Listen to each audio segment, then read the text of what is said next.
जिस तरीके से सामान्य घरों में पानी साफ करने के लिए वाटर प्यूरिफायर और आरओ का उपयोग किया जाता है, क्या आपको पता है वैसे ही अब दिल्ली में एयर प्यूरिफायर काम में आने लग गए हैं हवा साफ करने के लिए। दिल्ली की हवा इतनी जहरीली हो गई है कि वहाँ एयर प्यूरिफायर का उपयोग करना भी अब सामान्य बात होती जा रही है। और इस पर दिल्ली हाई कोर्ट ने भी बड़ी बात कही है।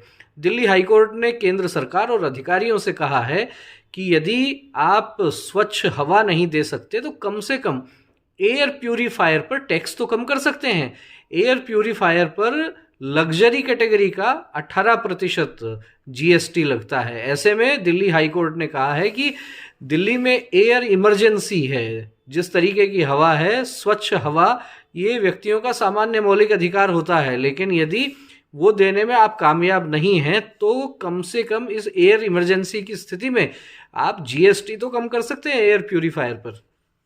इस विषय में दिल्ली हाईकोर्ट में एक पीआईएल लगी थी और बड़ी बात जो है दिल्ली हाईकोर्ट ने कही है, केंद्र सरकार और अधिकारियों से स्पष्ट रूप से कहा है। वास्तव में दिल्ली की हालत एकदम गैस चैम्बर जैसी हो रही है। साथ ही साथ केंद्रीय सड़क एवं परिवहन मंत्री नितिन गडकरी ने भी बड़ी बात कही है। कार्यक्रम में नितिन गडकरी ने कहा कि मैं 2-3 दिन यदि दिल्ली में रह जाता हूँ तो इन्फेक्शन हो जाता है। आप सोचिए, केंद्रीय मंत्रियों की ये स्थिति है, क्या वो दिल्ली अब रहने लायक बची है?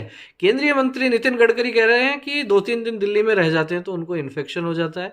और जो पोल्यूशन है उसका 40% भाग जो है वो ट्रांसपोर्टेशन के कारण फैल रहा है। हमें फॉसिल फ्यूल से इलेक्ट्रिक व्हीकल्स की ओर आना पड़ेगा, ऊर्जा के दूसरे विकल्पों पर ध्यान देना पड़ेगा। निश्चित रूप से बहुत गंभीर बात है। और दिल्ली में यदि केंद्रीय मंत्रियों की यह स्थिति है, जहाँ से पूरी सरकार चलती है, जो देश की राजधानी है, वहाँ प्रदूषण कम करने के लिए कोई पुख्ता इंतजाम नहीं किए जा रहे। क्या हो सकते हैं पुख्ता इंतजाम? इस पर भी विशेषज्ञ अपनी अपनी बात कहते हैं। एक दौर में चाइना की जो राजधानी है बीजिंग, वहाँ भी प्रदूषण की बहुत बुरी स्थिति थी, लेकिन वहाँ अब एक्यूआई लेवल भी ठीक है और स्थितियाँ भी बहुत हद तक ठीक हो गई हैं। तो केवल दिल्ली नहीं, अपितु दिल्ली के बाहर के भी चारों तरफ के 100 किलोमीटर के दायरे को यदि इसमें जोड़कर इमरजेंसी जैसे हालात बनाकर बहुत कड़े कठोर कानून, कठोर नियम बनाने पड़ेंगे, तब जाकर स्थितियां सुधरेंगी। 40% यदि प्रदूषण गाड़ियों से हो रहा है तो फिर ऐसे में आप समझ सकते हैं कि गाड़ी के बिना तो आपका जीवन चल सकता है, लेकिन क्या बिना स्वच्छ हवा के आप जीवन जी पाएंगे?